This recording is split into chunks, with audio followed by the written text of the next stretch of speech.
Ay, magandang araw po sa inyo at welcome back po. Aking pong gustong ipagpatuloy yung pinapaliwanag ko nung nakaraan patungkol bakit hindi dapat makalusot o payagan ang pamimilit ng mayorya ng Senado na baguhin yung rules at dagdagan kung saan pwedeng makadalo, mag-participate at makaboto pa ang isang senador na wala naman o hindi naman present doon sa quorum o doon sa sesyon kung kailan sila dapat magdiskusyon ng mga bagay, lalo na partikular doon sa darating na impeachment trial. Pero bago po yan, sana po kayo po yung mag-subscribe at mag-like at mag-comment dito po sa aking channel upang mag-ausap-usap po tayo. Akin pong pinaliwanag nung nakaraan ang mga dahilan, pero sa pagkakataong ito, medyo bubusisiin po natin. Yung hiling po kasi ni Senator Marcoleta na payagan daw yung mga absent o wala o hindi makadalo sa sesyon na dapat daw magamit ng teknolohiya para sila ay makadalo. At si Rowan Padilla nga ay masugid na panay salita doon sa social media na porket binoto ng nakararami si Bato de la Rosa ay dapat daw bigyan siya ng pagkakataong makadalo bagamat wala siya doon. Pero ang kakatuwa doon, yung mga dahilan na binabanggit nila hindi naman pasok sa rules.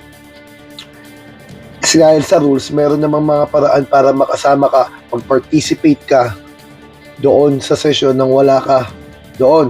Matatandaan po natin sila Laila de Lima, sila Trillanes noong panahon na yon. Bagamat yung kay Laila de Lima ay pandemic, kaya siya pinayagan. Hindi rin siya pinayagan pala. Hindi siya pinayagan na makaboto. Pero ang request na participate lamang. Pero yun merong pandemic kung saan hindi talaga pwedeng makadalo ang karamihan. Sa rules po kasi ng Senado, sa Section 14, ang alagay po kasi doon, ang pwede dapat kung may national emergency o kaya yung pinagtatalunan ngayong force majeure. Yung force majeure po yung mga unforeseen, yung mga hindi inaasahan na malaki ang pangyayari o kaya naman kahit na alam na natin parating walang kakayahan para pigilan, tulad na lamang ng mga kalamidad, pandemya. Lahat ng senador restricted na makapasok sa kanilang tungkulin, kaya pinagbigyan at lumusot sa rules na dapat pwedeng gamitin ng teknolohiya. Sa pagkakataong ito, yung 23 pwede naman dumalo si Bato lang hindi. Bakit di siya makatalo? Pero pwede siyang dumalo dahil sa katunayan, nung Mayo 11, nagpakita nga siya doon. Ngayon may warrant of arrest ba? National emergency may warrant of arrest. Hindi po ba? Force majeure ba yun? Siya lang naman ang apektado doon dahil meron siyang kinakarap ng mga asunto na dapat niyang harapin.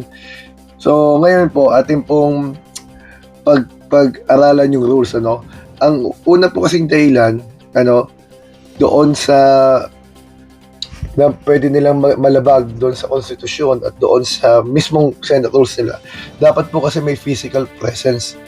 Sa Section 14 po, 41, paragraph B, nakalagay din naman doon na dapat personal na ihahain sa session hall yung mga kanilang mga panukala, yung kanilang mga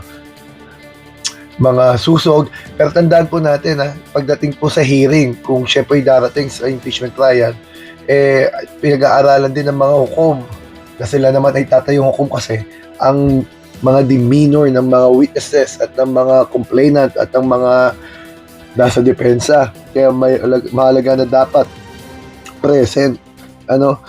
Nakalagay din naman doon sa Constitution natin sa Article 6, Section 16, nakalagay din naman doon na a majority of each house shall constitute a quorum to do a business, but a smaller number may adjourn from day to day and may compel the attendance of absent members. So dapat magkaroon sila ng quorum muna.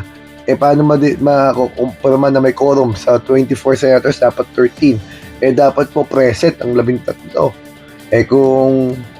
Kasi ang argumento ni Robin Padilla, dahil daw may gera sa Middle East at meron tayong inaasahang El Nino, force majeure daw yun, ay lalabasan pati lahat ng tao wala nang papasok sa kanilang mga trabaho. kung gano'n naman pala, hindi naman, ang gera naman sa Middle East, makakapasok pa rin sila sa Senado. Di ba? Dapat national emergency lang at yung force majeure. Medyo hindi niya nakukuha yung bagay na yon. Ano, kung via Zoom lang, hindi ka naman talaga present, di ba? At mas mahigpit pagdating sa impeachment trial. Tandaan po natin sa Article 11 ng ating Konstitusyon, yung Section 3, sinasabi doon na pag nakaupo ng Senado bilang impeachment court, dapat naka-oath ang mga senator bilang judges. Nakapag-oath naman sila maliban kay Bato. Ang mabigat kasi doon, yung pinaglalaban nila, specific na mga tao lang. Hindi sila, ang prinsipyo nila nakadepende sa tao hindi doon sa sambayanan, ano? Kasi malinaw na si Bato tumatakas sa batas. Malinaw na may warrant of arrest na hindi niya hinaharap. Kaya nga sinasabi doon, ang Senado dapat may sole power, gumawa ng sarili nilang rules. Pero may rules na ang gusto nilang amendahan, pero paano at bakit? Bakit nila amendahan? Minamadali nila ng hindi dadaan sa tamang proseso. Hindi wala pang committee rules, hindi pa nagko-constitute ng committee rules dahil binakante nila lahat ng chairmanship, ang lahat ng members. Binakante nila lahat di ba? Kaya kung pumasa yan, pwede pa rin yan i-file sa Supreme Court upang ipatigil, no? Kasi nyo pwede mag-file. Siyempre, kahit sinong citizen o taxpayer, mga senador na tutol, yung minority, mga grupo ng abogado tulad ng IBP, yung mga bagay na yan, dapat pag-aaralang mabuti dahil halatang halata na may pinoproteksyonan sila. Fugitive from justice yan Actually nga, fugitive from justice disqualified yan sa pagboto base sa Omnibus Election Code. Itong sitwasyon ngayon ni Bato de la Rosa. At hindi lamang yan, dahil si Jinggoy ngayon ay meron na ring asunto. Katunayan nagkaroon siya ng warrant of arrest kanina sa Grab, pero nag-bail siya ng 90,000. At ang susunod dyan ay yung dito sa plunder case, ito po yung non-bailable. Yung mga pagkakataon na yun, dapat nga base sa Omnibus Election Code Section 118, hindi ka dapat makaboto. Matindi ang ginagawa nila special treatment. Isipin mo yung nagbe-break ng law, gusto nilang bahagi ng paggawa ng law. Bagamat legislator siya, dapat talaga trabaho niya yun. Pero may mga kinakarap sila dapat sarapin. May mga pananagutan silang dapat nilang